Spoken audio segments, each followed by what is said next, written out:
A paz do Senhor, jovens, como vai vocês? Tudo bem? Hoje estaremos estudando a lição de número 12, que tem por título As cidades de refúgio são estabelecidas. O texto do dia é: Deus é o nosso refúgio e fortaleza, socorro bem presente na angústia. Salmos 46, 1. A síntese nos diz assim: assim como as cidades de refúgio de Israel, Jesus é o nosso abrigo em todas as circunstâncias da vida. O nosso texto bíblico está em Josué, capítulo 20, versículo do 1 ao 6, que nos diz assim: falou mais o Senhor a Josué, dizendo: falai aos filhos de Israel, dizendo: apartai para vós as cidades de refúgio, de que vos falei pelo ministério de Moisés, para que fuja para ali o homicida que matar alguma pessoa por erro e não com intento, para que vos seja um refúgio do vingador do sangue. E fugindo para alguma daquelas cidades, pôr-se-á à porta da cidade e proporá as suas palavras perante os ouvidos dos anciões da tal cidade. Então tomarão consigo na cidade e lhe darão lugar para que habite com eles. E se o vingador do sangue o seguir, não entregarão na sua mão o homicida, porquanto não feriu ao seu próximo com intento, e não aborrecia dantes, e habitará na mesma cidade, até que se ponha a juízo perante a congregação, até que morra o sumo sacerdote que houver naqueles dias. Então o homicida voltará e virá à sua cidade e à sua casa, a cidade de onde fugiu. Vamos agora para o tópico 1, que tem por título: Deus ordena estabelecer cidades de refúgio. O subtópico nos diz: Deus cuida dos que praticarem um homicídio culposo. Na terra prometida não deveria existir qualquer traço de injustiça. Para tanto, o Senhor determinou que 6 cidades dos levitas tivessem o caráter de fortalezas judiciais, para que as pessoas que matassem alguém involuntariamente não sofressem nenhuma agressão ou vingança, sendo que 3 dessas cidades já haviam sido determinadas por Moisés antes da entrada em Canaã. O acusado de assassinato, então, por seu livre-arbítrio, iria à cidade de refúgio, lugar de salvação, o mais rápido possível, antes que um vingador do sangue lhe alcançasse.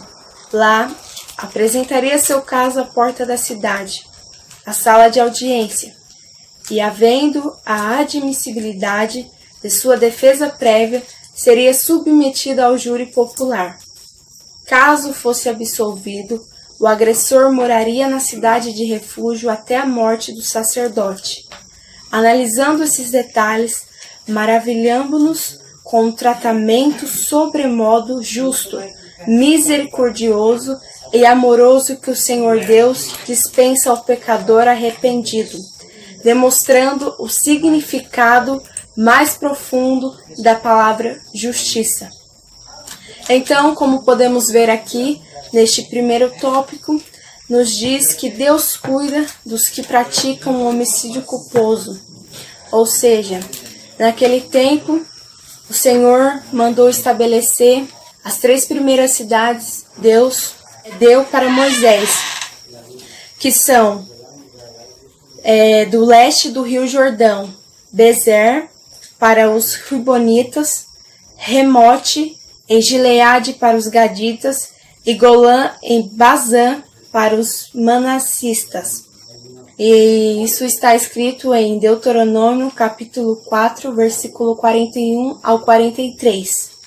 Depois, Deus deu mais 3 cidades a Josué, a oeste do Jordão, que são Siquém, na montanha de Efraim, Hebron, na montanha de Judá, e Quedes, na montanha de Naftali. Essas são as 6 cidades que o Senhor deu a Moisés, 3, e 3 a Josué. Então, como podemos ver aqui, o acusado, então, por seu livre-arbítrio, iria à cidade de refúgio, lugar de salvação, refúgio para se esconder. Assim, Deus é o nosso refúgio também na hora da angústia. Amém? Agora vamos para o subtópico 2, que nos tem por título o significado espiritual das cidades de refúgio. Nessas cidades de refúgio, a vida do agressor não era protegida necessariamente por um forte esquema de segurança com soldados, armas e etc. Na sua palavra, garantia-lhe o salvo-conduto. Assim, são tipos do Senhor Jesus Cristo, pois quando as pessoas cansadas e sobrecarregadas vão a eles arrependidas, buscando segurança eterna, ele lhe tira o fardo pesado das acusações, colocando-lhes um senso de responsabilidade para que não pequem mais, um fardo leve. E, em contrapartida, ofereceu-lhes alívio e refrigério. Ou seja, Deus, Ele é o nosso refúgio em todos os momentos da nossa vida. Essa cidade servia de refúgio para aqueles que sem querer matassem o seu próximo. Então, eles chegariam até uma dessas 6 cidades, onde estivesse mais perto, ele iria, para que o vingador do sangue daquele que morreu não chegasse até ele a tempo. Então foi escolhido 6 cidades para que ele chegasse a uma das mais próximas onde ele estivesse. E chegando ali, os sacerdotes ouviriam o caso dele, e assim ele entrava para a cidade e estava guardado naquela cidade. E em algum momento, alguém desse vingador poderia entrar nessa cidade, porque ele estava guardado. Ele estava ali, ele estava sendo guardado. Em nenhum momento ele ia ser tocado. Aqui nos fala, nessas cidades de refúgio, a vida do agressor não era protegida necessariamente por um forte esquema de segurança com soldados, armas e etc., mas sobretudo pelo próprio Deus, que na sua palavra garantia-lhe o salvo-conduto. Ou seja, o Senhor Deus estabeleceu essas 6 cidades, então o Senhor Deus também foi o Deus que cuidou desses refugiados que chegavam até lá. Então, e aqui nos diz, ele tira o fardo pesado das acusações, coloca-lhes um senso de responsabilidade para que não pequem mais, um fardo leve, e em contrapartida oferece-lhes alívio e refrigério. Amém? E aqui, no subtópico 3, tem por título o perigo de sair da cidade de refúgio, que nos diz assim, a vida do acusado de cometer homicídio culposo seria tranquila na cidade de refúgio, desde que ele nunca a deixasse.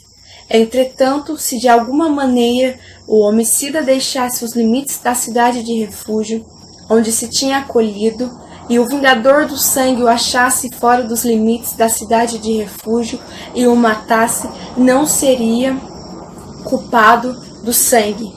Observa-se que ninguém seria sequestrado da cidade de refúgio, o que se assemelha à promessa de Jesus de que as suas ovelhas não seriam arrebatadas de sua mão. Todavia, inexistia a proibição para que o homicida saísse da cidade. Ele poderia, usando seu livre-arbítrio, transpor os portões externos e seguir o seu caminho, o que seria muito perigoso diante da fúria do vingador do sangue. Da mesma maneira, sair da cidade do refúgio, chamada Jesus Cristo, não é uma sábia conduta.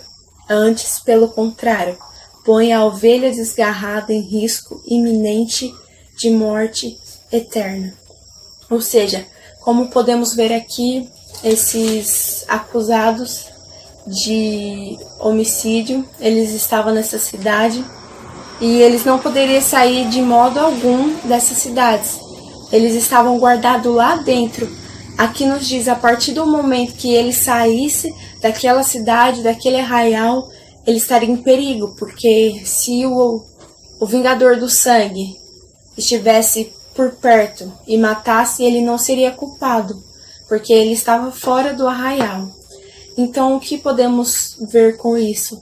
Que quem está na presença do Senhor e sai da presença dele está correndo risco de morte eterna, está correndo o risco de perder a salvação, porque a salvação está em Cristo.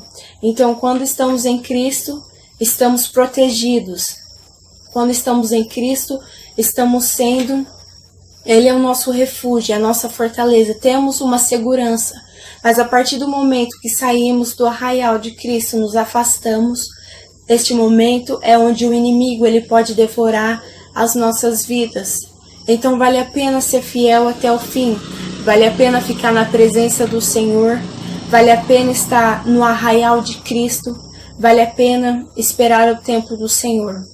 Então, com isso podemos aprender que quando estamos debaixo do arraial do Senhor, estamos protegidos, mas quando saímos a partir deste momento, não há quem nos proteja. Então, o inimigo pode devorar as nossas vidas em qualquer momento. Então, fique no arraial que se chama Jesus Cristo. Os levitas exigem sua herança. Subtópico 1. A demora em conceder a herança dos levitas, que nos diz assim: Deus falou com Josué para que fossem separadas as cidades de refúgio, no que foi obedecido. O Senhor estava lembrando indiretamente a necessidade de fazer a oferta aos levitas, pois as cidades de refúgio deveriam estar entre a herança deles, mas nada foi feito nesse sentido.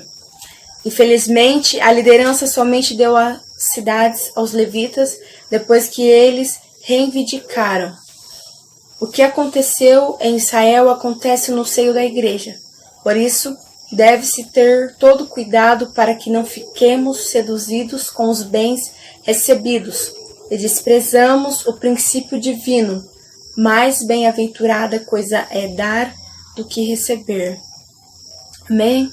O Senhor tinha feito uma promessa aos levitas, pois os levitas foi escolhido para adorar a Deus. Entre as 48 cidades dadas aos levitas em Israel, 6, por ordem de Deus, foram indicadas como cidades de refúgio. Então, o Senhor estava lembrando indiretamente a necessidade de fazer a oferta aos levitas, pois as cidades de refúgio deveriam estar entre a herança deles, ou seja, 6 cidades de refúgio deveriam estar de herança para os levitas. Subtópico 2. O estabelecimento das cidades dos levitas. Os levitas receberam 48 cidades e em volta delas ficaram resguardadas uma faixa de terra de 450 metros a partir da muralha para o pasto e mais 450 metros após, 900 metros ao todo de cada lado, norte, sul, leste e oeste, e a cidade no meio, para que ali morarem e cuidarem de suas famílias e seus animais. Os levitas se dedicavam completamente a Deus e ao seu serviço. Por isso, o Senhor os colocou em lugares estratégicos de honra, espalhados por toda a terra prometida. Deus, em sua sabedoria, porém, deu aos sacerdotes as cidades nas terras de Judá e Benjamim, próximos a Jerusalém, que seria a cidade do grande rei, e ali se edificaria o templo do Senhor. Todos os levitas tinham como única atividade servir a Deus, e por isso eram sustentados por Israel. Deus cuida daqueles que Ele chama. Como podemos ver aqui, a função dos levitas era totalmente adorar a Deus, servir a Deus. E por isso quem sustentava era Israel. No subtópico 3, nos diz assim: a fidelidade de Deus. Josué declarou a fidelidade de Deus, pois deu o Senhor a Israel toda a terra que jurara de seus pais. E palavra alguma falhou de todas as boas coisas que o Senhor falou à casa de Israel. Tudo se cumpriu, e que enfim chegara o tempo de paz, pois o Altíssimo tinha dado repouso de todos os lados. e nenhum de todos os seus inimigos pôde resisti-los. Todas as coisas se sucederam desde o dia que saíram do Egito. Cooperaram para o bem dos israelitas que amavam a Deus. Os rebeldes, porém, ficaram pelo caminho. Como podemos ver aqui, a promessa do Senhor para Israel se cumpriu. Eles chegaram à terra prometida, como o Senhor tinha dito. Porém, não foram todos que chegaram à terra prometida, como sabemos. Porque muitos, quando saíram do Egito, murmuraram. Muitos questionaram. E muitos fez coisas que não agradou ao Senhor. E por isso suas vidas foram ceifadas. Com este exemplo, podemos ver que só herdará a terra aquele que permanecer até o fim na caminhada, aquele que não murmurar, aquele que não blasfemar. Esse permanecerá até o fim da jornada, e este alcançará a terra de Canaã, a terra que manda leite e mel, a terra prometida. Só alcançará a terra aqueles que for fiel, aqueles que aguentar as provações da vida, aqueles que conseguir resistir o mal.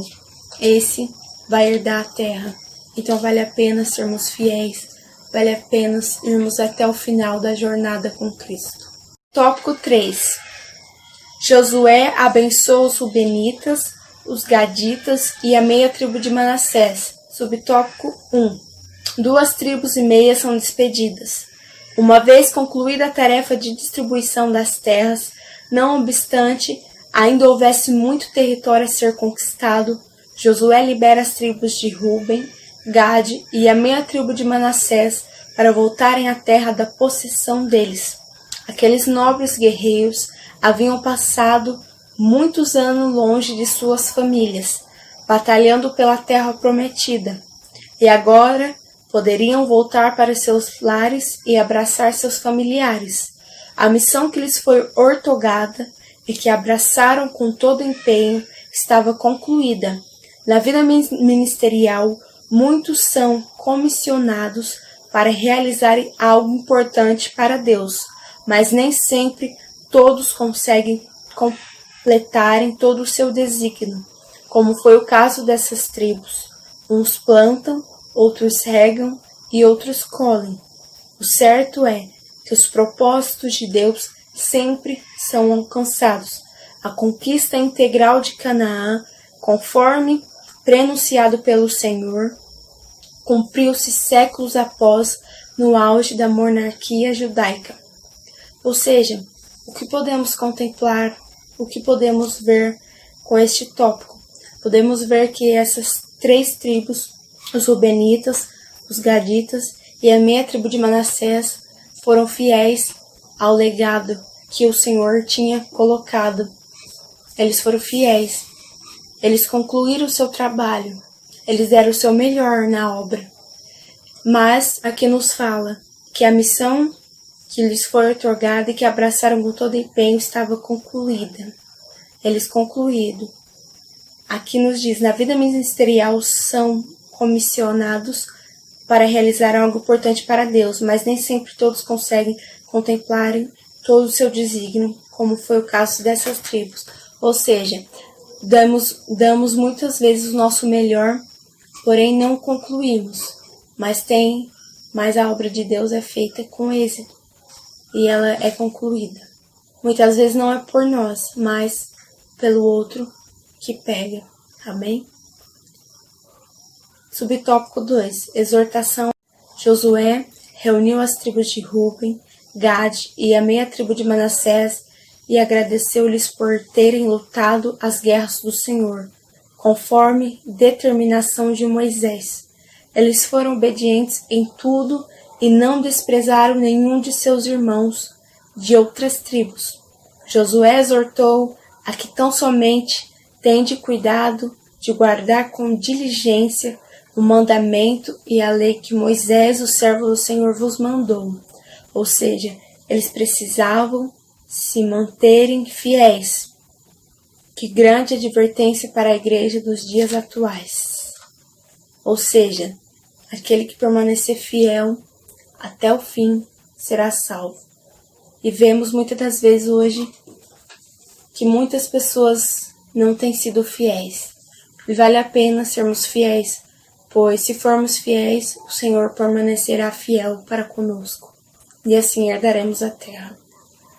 No subtópico 3, nos diz: o altar junto ao Jordão. Ao chegarem às margens do Jordão, as 3 tribos, movidas por um sentimento religioso, ergueram o vitoso altar. Tal conduta foi mal interpretada pelos líderes que partiram para confrontá-los. Ao explicarem que não se tratava de um altar para oferecerem sacrifícios, mas apenas de um memorial, as tribos que ficarem a oeste do Jordão, capitaneadas pelo sacerdote, aceitaram o monumento pacificamente. Esse episódio demonstra que entre os irmãos devem haver comunicação, entendimento, cumplicidade no serviço do Senhor. Nenhuma atitude autônoma que traga divisão, conflito, controvérsia deve ser cultivada, pois Deus ama a unidade. Amém? Deus ama que estejamos unidos e não com divisão, porque Deus não habita no meio de divisões. Deus quer sempre a união dentre nós. E a conclusão nos diz assim: a principal lição que podemos aprender com o estudo a respeito das cidades de refúgio é o fato que o Senhor Jesus Cristo é o nosso perfeito refúgio e fortaleza.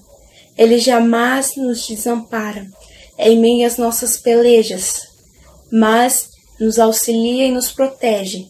Nele temos segurança e paz, mesmo vivendo em um mundo violento e cercado de males. Ou seja, podemos concluir com esta lição, que somente Jesus é o nosso refúgio e a nossa fortaleza. Naquele tempo, aquelas 6 cidades era o lugar onde aquele culpado ia se refugiar para não ser morto pelo vingador de sangue. Mas hoje, o nosso refúgio e fortaleza é o Senhor. É Ele que cuida de nós.